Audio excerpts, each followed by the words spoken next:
on a appris très tôt, un petit peu moins en Allemagne à mon époque, mais quand même, on avait aussi des immigrés, des Espagnols, des Turcs qui commençaient à venir, à les considérer comme des joueurs, comme des autres, comme nous-mêmes, et à ne faire aucune distinction entre les uns et les autres.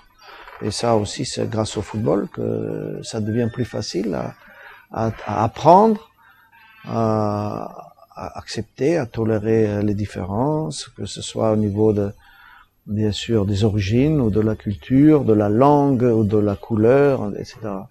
Donc, le football est un moyen formidable d'intégration pour ces gens-là. Moi, après, je me suis bien intégré aussi dans un autre pays, et j'étais très content d'avoir été bien reçu également. Donc, il faut faire des efforts des deux côtés, et surtout avoir un petit peu toujours l'esprit ouvert. Mais déjà d'apprendre à vivre en communauté, même si c'est très très jeune et encore à cet âge-là, on comprend pas encore les problèmes qu'il peut y avoir de culture.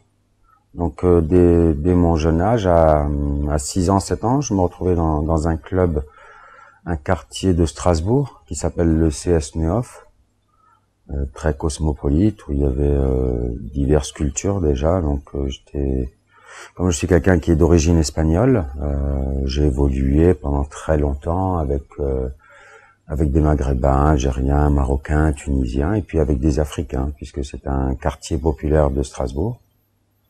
Donc de me baigner déjà dans cet endroit, eh ben, ça m'a appris beaucoup de choses, même si après ça a évolué, puisque à cet âge-là, il y a encore l'inconscience, et on joue pour le plaisir, et il n'y a pas la couleur de peau ou une différence de culture. Donc je pense que ça m'a apporté déjà beaucoup, où j'ai pas vu la différence avec les autres.